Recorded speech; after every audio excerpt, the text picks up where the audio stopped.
네, 안녕하십니까. 하이엔드만 안승찬 팀장입니다.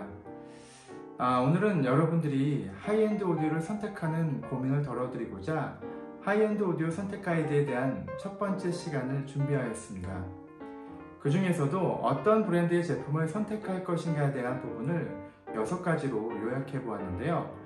유튜브에서 찾을 수 없는 일반적인 이야기 말고 제가 오디오를 판매하면서 실질적으로 느낀 부분을 정리해 보았습니다. 6가지로 요약할 수 있겠는데요. 첫 번째, 브랜드 선호도를 확인하라. 두 번째, 수입사의 가격 정책이 중요하다. 세 번째, 수입사가 자주 바뀌지 않는 브랜드를 선택하라. 네 번째, QC가 좋은 브랜드란. 다섯 번째, AS 응대, 반응 속도가 중요해지는 순간. 여섯 번째, 모든 것은 중고 가격에 반영이 된다 입니다. 자, 첫 번째, 브랜드 선호도를 확인하라 부터 좀 말씀드리도록 할게요. 브랜드의 가치라는 것은 그 기업의 과거의 업적과 미래의 기대에 대한 만족감이라고 말할 수 있습니다.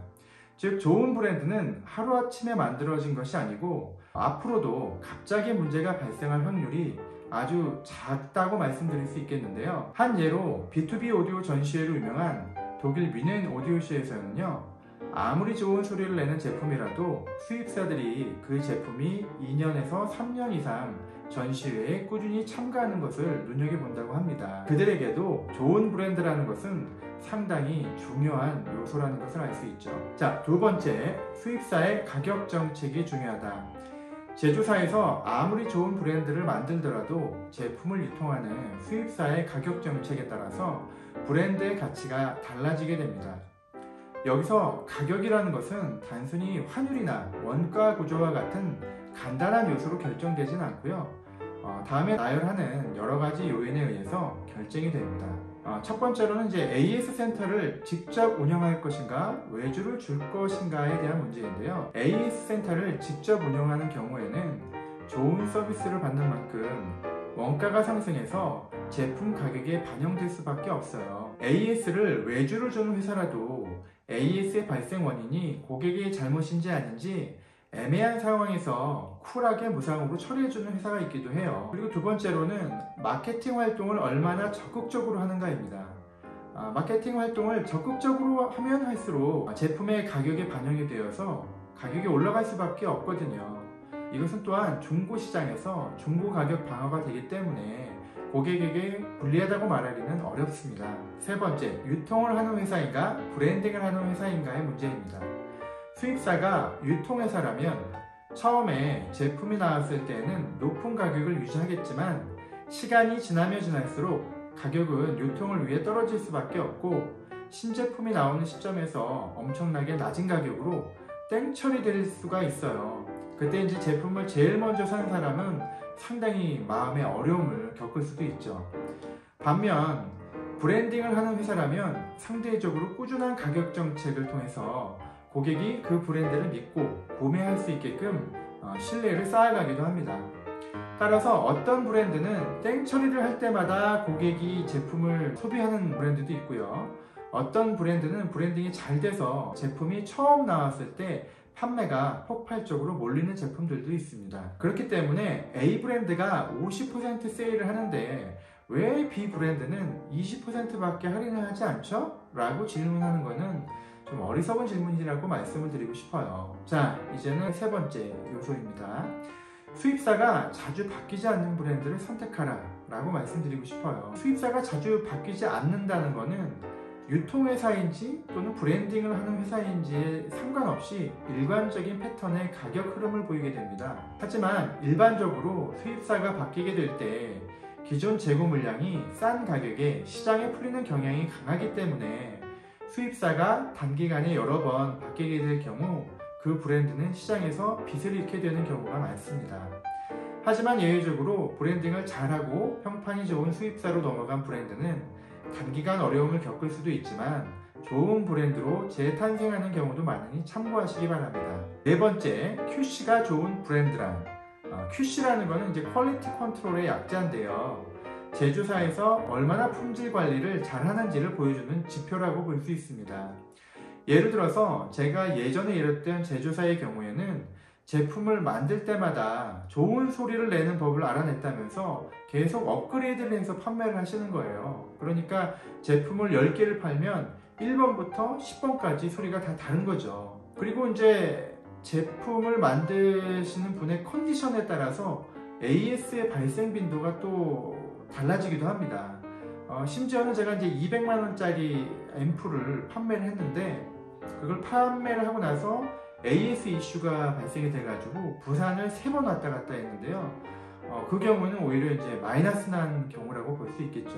방금 말씀드린 이야기가 그냥 뭐 재밌거나 슬픈 에피소드로 끝날 수 있었으면 좋겠지만, 외국에서도 공방 수준의 제조사들이 있기 때문에 제조사의 평판이나 품질 관리에 대한 부분을 잘 살피는 것이 상당히 중요한 요소입니다. 5번째로 AS 응대, 반응 속도가 중요해지는 순간이라고 이제 말씀을 드릴 수 있겠는데요. 저는 이 AS 관련해서 너무나도 어려움을 많이 겪었기 때문에 이 부분을 여러분들에게 좀 강조하고 넘어가고 싶습니다. 수억 원을 호가하는 오디오를 구매할 때 AS는 당연히 빠르고 좋을 것이라고 생각하는 분들이 많으실 텐데요. 반드시 그렇지 않습니다. 오디오라는 것이 고가의 물건이고 고장이 났을 때 책임 소재를 명확히 따지기가 어렵고 제조사의 빠른 대응이 없을 경우에 수입사가 역시 대응을 하기가 어려운 경우도 많거든요. 나중에 알고 보니 해외 제조사와 10개월간 손 작업을 하고 실제로는 배송 기간을 포함해서 2개월 만에 기기 수리가 끝나는 경우도 있었어요. 그때 제가 1년 동안 그분한테 얼마나 시달렸는지 부분 탈모가 와서 엄청 고생했었습니다. 어떤 제품은 수입사에서 또 AS 응대 요청을 했는데 제조사에서 6개월 동안 아무런 답이 없는 거예요. 그래가지고 중간에 제가 엄청나게 고생을 한 경우가 있었습니다. 그리고 최근에는 코로나19로 인해서 공장이 셧다운되면서 이런 일들이 비일비재한 경우도 있었어요. 이건 뭐 비단 오디오뿐만 아니라 모든 수입 제품이 마찬가지였죠. 그리고 이제 마지막으로 제가 제일 힘들었던 부분인데, 고객이 문제가 있다고 AS 요청을 했어요. 그래서 제가 그것을 AS 센터에게 맡기고 그 문제를 이제 설명을 했죠. 근데 이제 일주일 동안 AS 센터에서 그것을 확인을 했는데 발견이 되지 않는 거예요. 그래서 다시 이제 저희가 물건을 받았습니다. 근데 이제 중간에서 고객은 계속 문제가 있다고 하고 수입사는 계속해서 문제가 없다고 하니까 2개월 동안 제가 그 문제를 찾은 적이 있습니다. 다행히 2개월 동안 관찰을 했는데 문제가 발견이 됐고 그것을 이제 핸드폰으로 찍을 수 있었어요. 그래서 그것을 녹화해가지고 수입사에 전달하니까 수입사에서 문제를 인지하고 AS를 처리해 준 적이 있었는데요.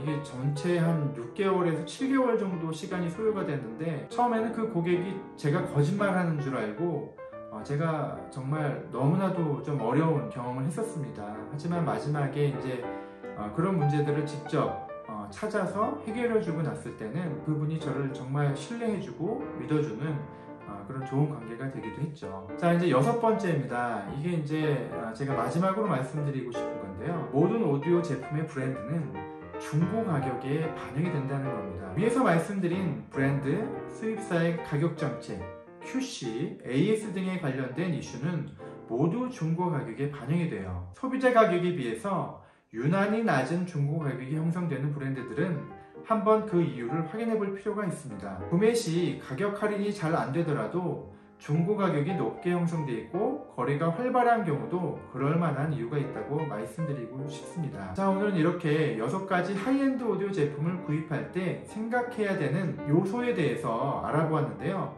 앞으로도 여러분들이 하이엔드 오디오를 선택하는 데 있어서 고려해야 할 부분들을 지속적으로 업데이트하여 안내해 드리도록 하겠습니다. 감사합니다.